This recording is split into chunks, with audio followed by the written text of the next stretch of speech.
started in 1980, and the first store was Country Classics, first retail store, and we started it primarily because we could not find quilting supplies in Anchorage.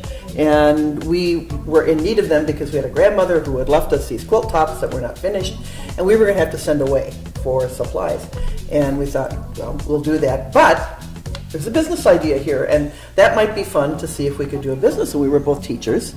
I was, raising children at the time, but I had been a teacher. You were teaching. I was teaching at the time at Lake Otis Elementary. Yeah. And we were actually doing craft fairs, if you remember. Oh, yeah. I do remember that. So we started, for all those young people out there, we started making Very things. small. And it actually happened on New Year's Day. Everyone was home at Joe's house, and we decided to drive around, and we see this business, this building for rent, and we said, oh. It's a house downtown. A house, yeah. We said, that's it. Let's rent it. Yeah. Let's start a business. Yeah.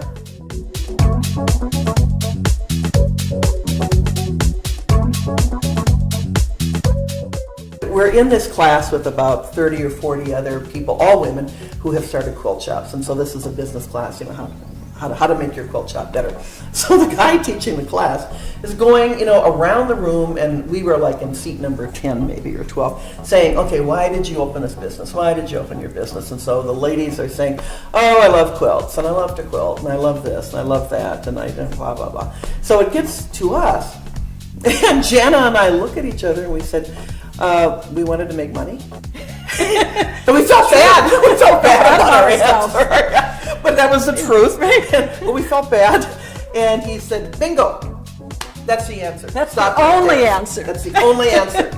He said, we don't need to go any further. That's the answer. The rest of you, unless you are in business to make money, you will not be in business 2, 3, 4 years from now. You will not be in business. Sometimes making money is a bad word. Oh, yeah. To be actually say, well, I'm doing this to make money. It's like, well, maybe that isn't the right reason. But if you think about it, by making money, we're then employing others. Mm-hmm. We're buying product and services. All of that trickles down, and we make our community a better place just by us being good entrepreneurs and being good business people. Because if you're not a good business person and you aren't making money, then you're not using other goods and services, and you're not employing more people. Yeah. So that's how I rationalized it. Yeah. No, and the other thing, and this was something that we did grow up with. We grew up in Minnesota. A lot of guilt in Minnesota.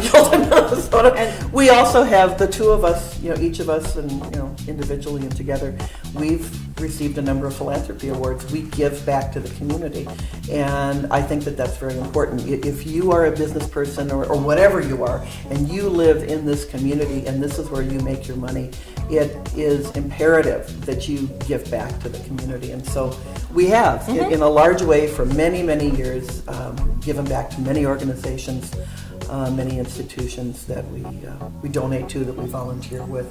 And, it might have started out as guilt. Minnesota guilt, who knows? Minnesota guilt. But it's become a large part of both of our lives.